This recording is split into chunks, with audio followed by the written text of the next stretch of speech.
Gente querida, eu estou aqui com Marcos, no capítulo 10, do verso 17 ao 45, aberto diante de mim, e porque eu quero dizer algumas coisas a você sobre esta palavra do Evangelho hoje. Primeiro, começando no verso 17, nós somos apresentados ao encontro de Jesus com esse moço aqui designado como um jovem rico. Pondo-se Jesus a caminho, correu um homem ao seu encontro e, ajoelhando-se, perguntou-lhe: Bom mestre, que farei para herdar a vida eterna? Ao diálogo de Jesus com este homem, o homem diz que para ele não falta nada, que ele obedece e cumpre todos os mandamentos de Deus. E Jesus disse: olha, se é assim, então você está livre, né? Vai, vende tudo que tu tens, dá-o aos pobres, e tu terás um tesouro nos céus. Vem e segue-me. Aí o homem mostrou-se profundamente triste, consternado, chateado, com uma indignação contida, porque ele fora apanhado naquilo que ele não queria, sob hipótese nenhuma, confessar. Que ele era um homem tão obediente a todas as leis de Moisés, porque ele conhecia a gravidade profunda do poder da cobiça do dinheiro e da segurança que os bens materiais lhe causavam, lhe traziam ao coração, como se fosse um Deus, tornando-se Deus mesmo na vida dele.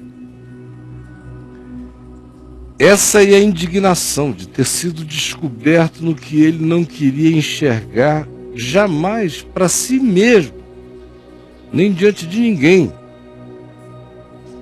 Quando Jesus lhe diz: se é assim, se observas tudo isto, só te falta uma coisa: vai, vende tudo que tens, dá-o aos pobres e tu terás um tesouro no céu. Então vem e segue-me. Ele, porém, contrariado com esta palavra, retirou-se triste, porque era dono de muitas propriedades e estava ali tirando era a maior onda. Jesus não estava interessado em que ele se desfizesse de nenhuma propriedade, só se isso lhe fosse espontâneo, mas não como ideologia, como condição sine qua non para nada. Mas que também não viesse tirar essa e dar essa de moralista que criou sua autossalvação, pela autossantificação, por uma bondade e superioridade humanos que escondiam na realidade desses virtuosismos, escondiam a avareza profunda, piedosamente vestida por ele na sua vida, nas expressões exteriores da sua religiosidade e das suas manifestações morais para consumo social. E assim prossegue o verso 23. Então Jesus, olhando ao redor, disse aos seus discípulos: quão dificilmente entrarão no reino de Deus os que têm riquezas. Os discípulos estranharam estas palavras, porque em Israel os rabinos e a religião ensinavam uma outra coisa. A maior parte dos escribas e dos sacerdotes eram ricos, pertenciam à aristocracia. Os fariseus também, boa parte deles, eram ricos. As autoridades do templo eram os mais ricos do país, competindo com o rei Herodes em poderes, em riquezas, em outras capacidades, de modo que ser religioso e fazer parte desse grupo ao qual pertencia esse jovem rico, e ser rico em si, era interpretado como riqueza. Havia uma teologia da prosperidade não assintosa, não tão expressamente barraquenta, na sua manifestação escrachada, na sua verbalização, como a que temos entre nós. Mas havia a interpretação de que gente rica era gente abençoada. Aí, de repente, Jesus lhes diz isso: quão dificilmente entrarão no reino de Deus os que têm riquezas. E os discípulos estranharam o Evangelho. Vejam como os discípulos estranharam o Evangelho.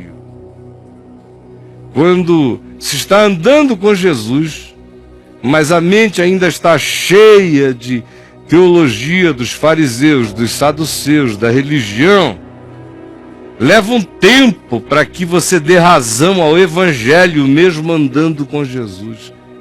Há coisas que Jesus diz, que Jesus ensina, que Jesus manifesta, que nos chocam, como sinalização de que o Evangelho não se arraigou ainda na nossa vida.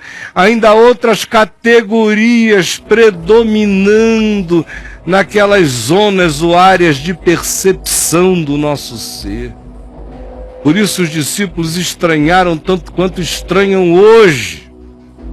Gente que eu sei que conhece Jesus, mas que estranha muita coisa do que ouve no Evangelho a partir do fato de que suas mentes, conquanto creiam em Jesus e seus corações também, mas as suas mentes carregam camadas e camadas e camadas de doutrinação da ambientação religiosa a qual todos estão e estiveram sujeitos a vida toda. Por isso estranharam o Evangelho. Mas Jesus insistiu em dizer-lhes: filhos, ouçam, quão difícil é para os que confiam nas riquezas entrar no reino de Deus. Quão difícil é para os que confiam, para os que colocam a sua confiança na pseudo-estabilidade do dinheiro, das riquezas. Quão difícil é para eles entrarem no reino, porque no reino de Deus nada pode ser primeiro, nada pode ser essencial. Dinheiro é meio, não é fim, não é razão de ser, não valida, não afirma, não qualifica, não hiperqualifica, não sinaliza a benção de Deus, não carrega nenhum significado além do fato de que ou você herdou, ou você teve a chance, ou você é inteligente, ou você foi esperto, ou você se corrompeu, ou você trabalhou para isso e reuniu, ou uma conjunção de fatores. Você recebeu um pouco, herdou, teve chances, oportunidades, trabalhou, correu atrás de oportunidades, reuniu, ajuntou e tem. E daí? Amém. Ajuda, desde que você não coloque nisso a sua confiança. Porque se você colocar nisto a sua confiança, se com isto você disser eu tenho vida e sem isto eu sou ninguém, então quão dificilmente você entra no reino de Deus. Porque o reino de Deus é dos que transcenderam a isto e a qualquer outra coisa como esta. É mais fácil passar um camelo pelo fundo de uma agulha do que entrar um rico no reino de Deus. Eles ficaram sobremodo chocados, dizendo entre si: então quem pode ser salvo? Se o rico, que tem todas as condições de comprar tranquilidade, de pagar para não se irritar, de contratar serviços para fugir da ambivalência, se ele quiser. O rico que pode dar a si mesmo uma existência sem os desesperos da pobreza e da sobrevivência, tem essa dificuldade, imagina a gente na relação. Quem é que pode ser salvo então? Jesus, porém, fitando neles o olhar, disse: para os homens, a salvação de um rico é impossível. Contudo, não para Deus, porque para Deus tudo é possível. O que eu estou dizendo, disse Jesus, é que é impossível um rico salvar-se de si mesmo, assim como é impossível qualquer um salvar-se por si mesmo. A salvação humana, que Jesus está dizendo, é um milagre. É uma impossibilidade você ser salvo se não for pela graça. Por isso que é pela graça. É favor imerecido, porque o que você tem para trocar como jovem rico? Obediência, morais, santidades exteriores. O que você tem para trocar? Se enxergue. É por isso que eu comecei dizendo, enxergar o próprio rabo ajuda demais a gente a ser salvo. Se enxergue. O que você tem para trocar com o santo, santo, santo? Você que passa a língua nos lábios quando vê algumas maldades que não matam acontecerem todavia.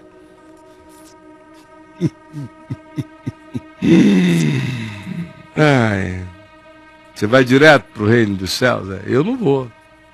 Se não for graça, favor imerecido, nem no meu melhor dia de melhor santidade, que não chegou ainda esse dia, no dia que chegar, da minha autoelevação por conta própria a um estado búdico, nirvânico, de êxtases autoinduzidos e pessoalidades amortecidas, em catalepsia do meu eu, nem nesse dia eu estarei salvo por mim mesmo. Porque nesse dia eu também me gloriarei adormecidamente de que eu alcancei esse estado. Por isso, pela graça sois salvos. Mediante a fé, que só confia nele, transfere para ele toda a possibilidade de me fazer bem. Mediante a fé. Isto não vem de vós, disse Paulo, é um dom de Deus. Claro, não vem de nenhuma boa obra de jovem rico de vocês. De tudo isso eu tenho feito desde a minha mocidade, para que ninguém fique assim, para que ninguém fique assim, para que ninguém se glorie, para que ninguém se jacte de nenhum modo. Mas fiquem sabendo, é impossível para vocês, mas para o meu Pai tudo é possível. A graça é possível, a misericórdia é possível, senão, de fato, quem seria salvo é a pergunta. Ninguém. Ninguém. Ninguém. Essa é a pergunta e a minha resposta é ninguém. Mas Deus, mais Deus, mais Deus. É por isso que quando Paulo descreve aquele ninguém ali em Efésios 2, vocês estão mortos, nós estamos todos mortos em delitos e pecados. Ele vem descrevendo, não sobra ninguém. Aí ele intervém com mais Deus, mais Deus. Ninguém, mais Deus, mais Deus. Mas para Deus tudo é possível. Então Pedro começou a dizer-lhe, porque a alma humana vem na mesma hora querer fazer uma barganha. A alma humana é um caso sério, minha gente. A alma humana quer oferecer algo a Deus de qualquer jeito. Para ela a graça não basta, ela tem que dar um troco. Tem que chegar e, como diz a Adriana, evocar o quinto prego. O crente sempre chega com o quinto prego. Você chegar e dizer, não, está consumado, mas eu tenho uma taxinha para pregar. Está consumado, mas eu tenho uma cláusula de autopunição a fazer como adendo. Para o Caio, todavia, fica a seguinte obrigação. Aí, que é para eu ser melhor que os outros. Nessa hora, obrigações a mais para nós é que nos tornam melhores do que os outros. Uma missão mais pesada. faz com que eu, que esteja aqui agora, pregando o Evangelho, e com a cara para fora, um monte de gente dizendo eu te amo, e um monte de gente dizendo eu te odeio, teoricamente, pague um preço mais alto do que a senhorinha que está fazendo comida para aquele marido que chega todo dia, faz tudo sempre igual, trata ela mal todo dia, é frio com os filhos todo dia, é mal-humorado com a vida todo dia, e ela está ali vivendo a mesmice daquilo todo dia, dizendo, meu Deus, infelizmente eu não recebi o dom do irmão Caio, de estar ali pregando o Evangelho, vivendo a controvérsia dos últimos tempos, de anunciar a tua palavra no meio dessa loucura. Eu só estou aqui cortando cebola e alho e tolerando a infelicidade desse homem, fazendo o meu melhor para criar esses filhos. Quem me dera ser mais. Ah, minha irmã, como fizeram o Evangelho ser transgredido e arruinado na compreensão de quase todos. Jesus disse, não tem nada a ver com nada. Caio está lá e podia estar vivendo 1000 vezes mais o Evangelho do que vive. E a senhora está dando tudo o que tem até aqui. É igual a oferta da viúva rica. Só Deus sabe quem deu mais. Porque deu mais quem deu tudo o que tinha. Não quem tinha demais e deu um pouco. Mas quem não tendo nada, deu tudo quanto possuía. Esse é que deu mais do que todos. Assim ensina o espírito do Evangelho. Mas a alma humana quer fazer uma barganha. Por isso Pedro diz no verso 28, eis que nós tudo deixamos e te seguimos. Olha a barganha. Olha a âncorazinha humana dizendo, olha, eu também entrei com algo. O que eu acho extraordinário é a misericórdia de Jesus com essa necessidade humana de entrar com algo. Extraordinária paciência. Ele podia simplesmente chegar e dizer, você entrou com o quê, ô Pedro? Para com isso, rapaz. Você estava ali, atolado naquela Galileia, vivendo aquela vida miserável de puxar redes e contar peixes e brigar com coletores e vir amargo para casa, não comer com prazer a sua comida e ter um horizonte que fazia você odiar sua vida todo dia e invejar dos outros. E você deixou o quê? Mas não. Ele é manso e humilde de coração. Por isso ele volta-se para Pedro e diz, em verdade vos digo que ninguém há. Ele leva em consideração isso. Tá bom. Então, deixa eu te dizer. Tá bom, olha, é isso mesmo, tá legal. Você tudo deixou e me seguiu. Então, olha só o que você vai ter como recompensa do que você me deixou, do que você deixou. O que você deixou? Se uma casa própria em Cafarnaum, própria durante quanto tempo? Não era própria, você comprou, vai deixar de ser própria daqui a poucos anos quando você morrer. Você não sabe o que vão fazer com ela, se a tua filha vai se interessar por alguém que vem, vai transformar aquilo ali num sei lá o quê. Você não sabe de nada, Pedro. Mas vamos supor que você sabe, que você tudo deixou e me seguiu. Olha só, o que você vai ter? E todos os que assim fizerem. Em verdade vos digo que ninguém há que tenha deixado casa, ou irmãos, ou irmãs, ou mãe, ou pai, ou filhos, ou campos, por amor de mim e por amor do Evangelho, que não receba, já no presente, já hoje, o cêntuplo de casas, significando dizer que Pedro poderia considerar a casa de todos os irmãos uma casa para ele, assim como Jesus, que não tinha casa em lugar nenhum, nem na casa dos pais, se sentia em casa na casa de todo mundo, ou apenas não tendo aonde reclinar a cabeça. Mas disse: com relação a vocês, olhem aqui para mim. Aonde quer que haja alguém que confesse o meu nome, que tem um telhado, ali é o seu telhado. Onde houver alguém que chame você de irmão ou de irmã, ou chame você de meu filho, ali você tem um pai, uma mãe, um irmão, uma irmã. Onde quer que haja pessoas que busquem em você refúgio, ali você tem filhos. Onde quer que você encontre pessoas de bem e do bem com posses, ali você tem campos, fazendas. Você vai ter tudo isso não para ser dono.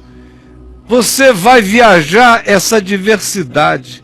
Que eu quero lhes dizer, como testemunho do Evangelho da minha vida, eu não tenho nada hoje, nada. Houve um dia que eu tive, jovem, fui dono de uma casa que eu vendi, fiz outra, mas eu nunca fui dono de 2 casas, de 3 casas, de uma. Que depois eu vendi para botar coisas e ajudar lá na fábrica de Esperança a pagar salários lá. Pois bem, eu não tenho nada, bem nenhum, propriedade nenhuma. Agora, tem gente que olha de longe que pensa que eu vivo uma vida extraordinariamente poderosa. A vida inteira. Duranguíssimo. Meu Deus, duranguíssimo a vida inteira. E os caras olhando para mim de longe, esse sujeito deve andar montado. Não, é porque Jesus fez cumprir isso aqui na minha vida. E ele sabe que eu nunca quis ser dono de nada, ter poder de nada, comprar nada, ser o proprietário de qualquer coisa, ser dono, agente imobiliário. O Edivaldo está ali para me desmentir se for mentira. Ele, milhares. A Vinde comprava bens, propriedades, carros, equipamentos de última geração, de televisão, ou diziam: nós agora precisamos desses carros aqui porque temos essas unidades externas para fazer isso. Eu às vezes ficava 1 mês, 2 para ir visitar o que eles tinham comprado. Todos eles faziam fila para ver, eu não ia porque nunca me interessou, eu nunca tive essa avidez. Nem hoje, nem terei no dia da minha morte. E por essa graça divina, eu nunca deixei nada, e por essa mesma graça divina eu sempre tive casas, irmãos, irmãs, e mães, e pais, e filhos além dos meus, quantos outros, e irmãs além das minhas, e tantos, e campos, que eu nunca possuí nenhum, e quantas fazendas eu tenho, e quantos hotéis, e quantos resorts, e quantos, não tenho nada. Nada, absolutamente nada. Mas por causa do Evangelho, muitos dos que têm me dizem a vida inteira: a minha casa é a sua casa, e eles não estão brincando comigo. Por isso Jesus diz: se você não se importar com nada disso e me amar, já no presente você terá o cêntuplo de irmãos, de irmãs, de mães, de filhos, de campos, e com perseguições. E com perseguições.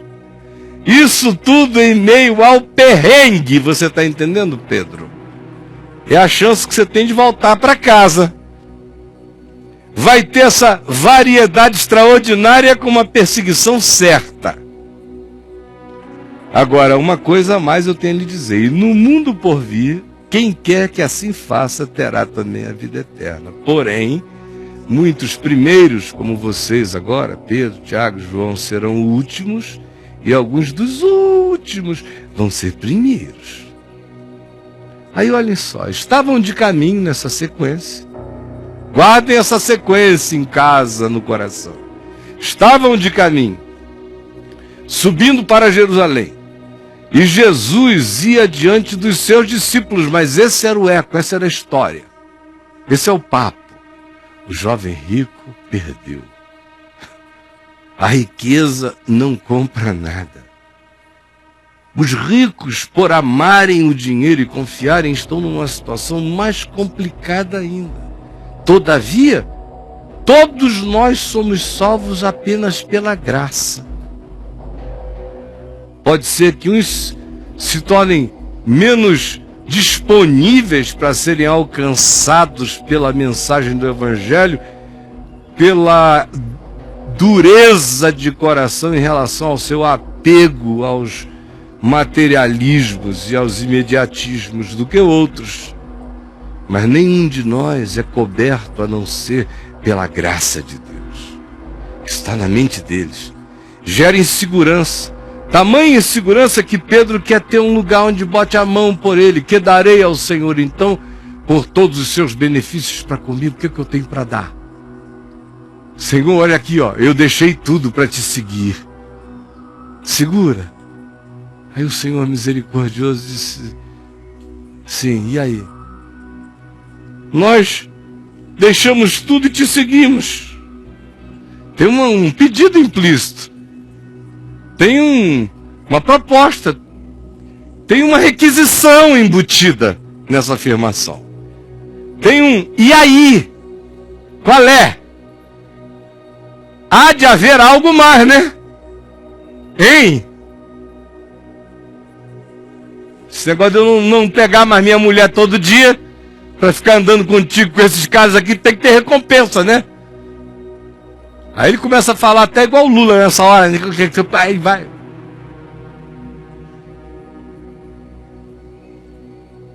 Esse é o espírito que está aí. Aí Jesus chega e diz, olha, você vai ter uma variedade extraordinária sem ser dono. E vai ter a certeza de uma perseguição que você não vai merecer, assim espero. Mas no porvir você tem a vida eterna. No entanto, muitos primeiros serão últimos e últimos serão primeiros. Esse é o contexto do que está na alma deles agora andando no caminho, quando de repente diz, estavam de caminho, subindo para Jerusalém, Jesus ia diante dos seus discípulos. Olha que coisa boa, né? Estes se admiravam e seguiam tomados de apreensões.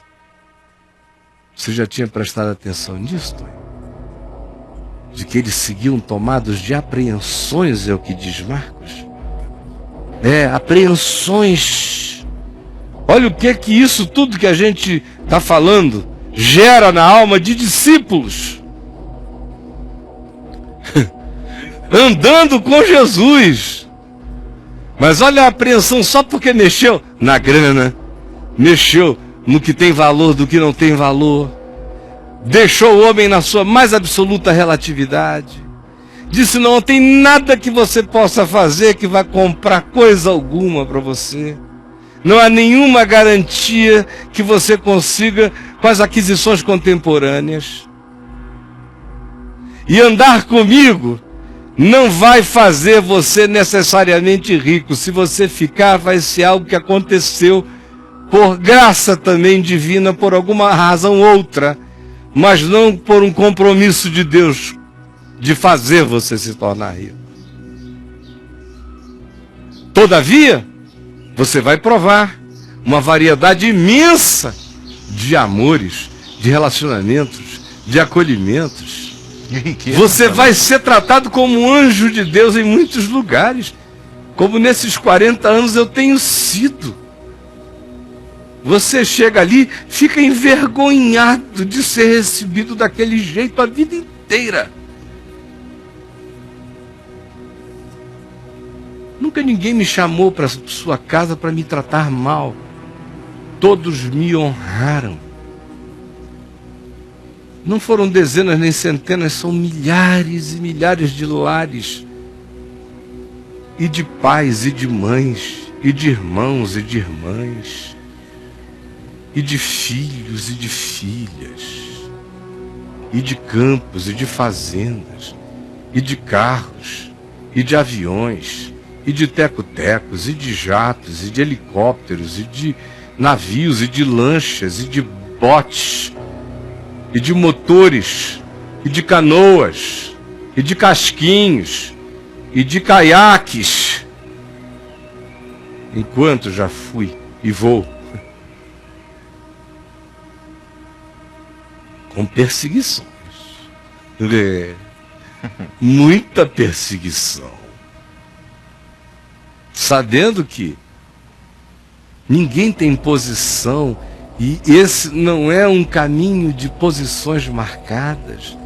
E bem-aventurado é o que não carregue a ambição de nenhuma posição, e o que tenha ficado desambicioso de tudo, exceto de conhecer mais e mais e mais e mais o amor, a misericórdia e a graça de Deus, e de praticá-la como um ente endividado perenemente do amor na relação com o próximo e com a criação. É só essa a única lição que resta existir para sempre em nós. Mas isto produz insegurança, apreensão, muita apreensão. E Jesus, tornando a levar à parte os 12, passou a revelar-lhes as coisas que lhe deveriam sobrevir, dizendo: olha só, eu vou subir para Jerusalém, e eu, filho do homem, serei entregue aos principais sacerdotes e aos escribas. Condená-lo-ão à morte e o entregarão aos pagãos, aos romanos, que hão de escarnecê-lo, cuspir nele, açoitá-lo e matá-lo. Mas depois de 3 dias, o Filho do Homem ressuscitará. Vocês estão entendendo? Mas não adianta. Nessa hora, Braulio, a ressurreição não basta. A alma humana quer ter garantias de seguranças palpáveis, trocáveis, façam parte do mercado, que sejam ativos concretos do mercado humano. Senão, é besteira. Já ensinou São Macedo. Já ensinou, se não é besteira, não perca seu tempo. Se não trouxer grana, é bobagem. São Macedo, capítulo 1, verso 13. Diz assim. Então, se aproximando-se de Jesus, Tiago e João, olha outra resposta humana, a mesma apreensão. Uma outra manifestação da mesma apreensão. Agora Tiago e João, filhos de Zebedeu, dizendo a Jesus: Mestre, queremos que nos concedas o que te vamos pedir. Isso aqui é um negócio legal, você já chegar dizendo: olha, eu vou te pedir uma coisa que você tem que me dar. É oração de crente mesmo, né? Só vai parar meu desassossego se você me der o que eu pedi. Você tem que me dar. Essa é a oração forte. Em caso o pessoal diz: esse aí tem fé. Aquele que bate o pé e diz: ó Deus, eu só saio daqui hoje se o Senhor me der o que eu vim pedir. Eu determino. Pedro, Tiago e João tiveram a fase eu determino. Queres que façamos descer fogo do céu para os consumir?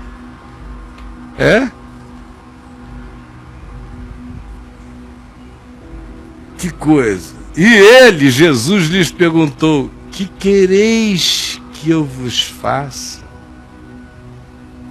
Responderam-lhe: permite-nos que na tua glória, na tua Shekinah, na tua parousia, na tua volta, nos assentemos, um à tua direita, outro à tua esquerda. Tu decides se é o João ou é o Tiago, um de nós dois. Mas tem que ficar na confra dos maninhos, dos filhos de Zebedeu. Aqui. Eu e Joãozinho. Um de um lado, outro do outro, à direita e à esquerda. Mas Jesus lhes disse: não sabeis o que pedis. Podeis vós beber o cálice que eu bebo ou receber o batismo com o qual eu sou batizado? Olha a resposta deles: podemos. A paciência de Jesus é maravilhosa. Podemos. Jesus diz para eles: está legal. Tornou-lhe Jesus: está legal. Bebereis o cálice que eu bebo e recebereis o batismo com o qual eu sou batizado. Vocês podem? Então fiquem com o cálice que eu bebo e com o batismo com o qual eu sou batizado. Isso eu posso dar a vocês. O meu cálice, o meu batismo. Quanto, porém, ao assentar-se à minha direita e à minha esquerda, não me compete, não me pertence. Eu não mando na minha soberania. Eu só sou soberano porque eu me submeto ao Pai, para que Ele seja tudo em todos. Apesar de que eu e o Pai somos um.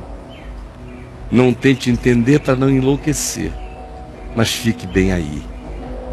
Não compete a mim concedê-lo, porque é para aqueles a quem está preparado.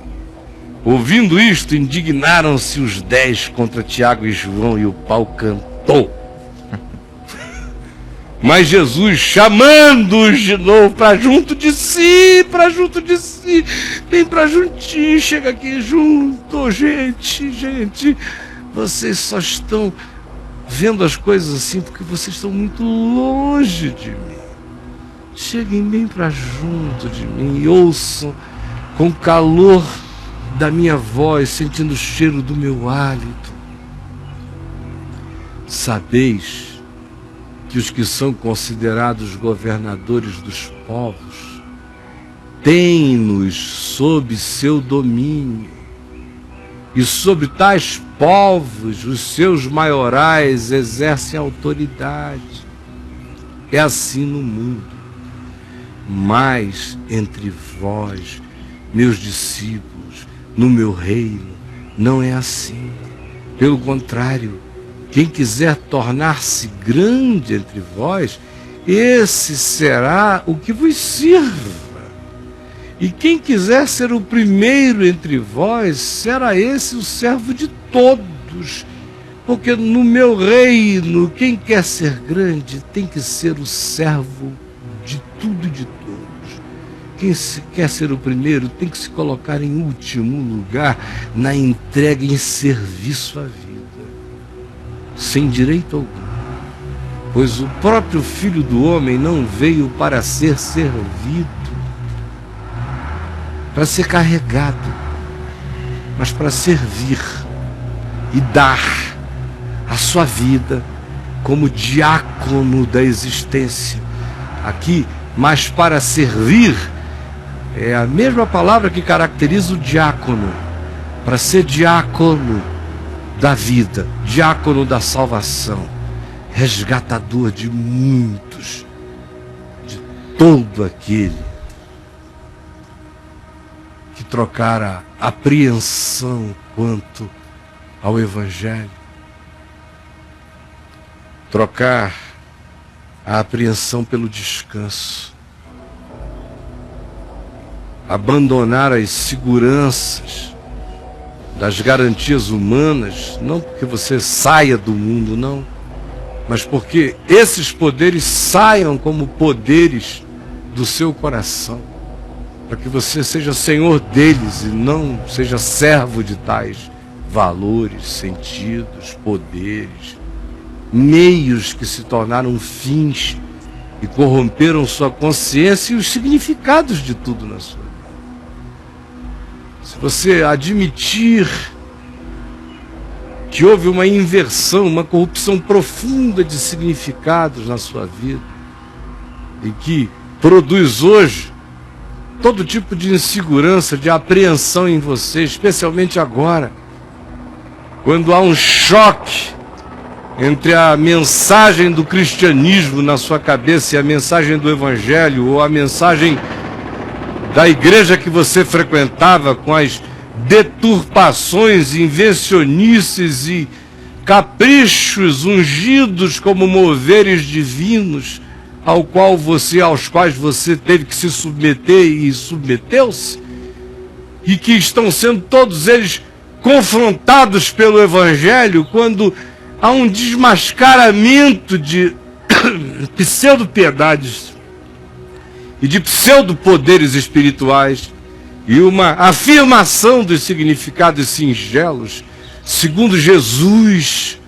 segundo a sinceridade de ser em Cristo, e tudo dependendo da graça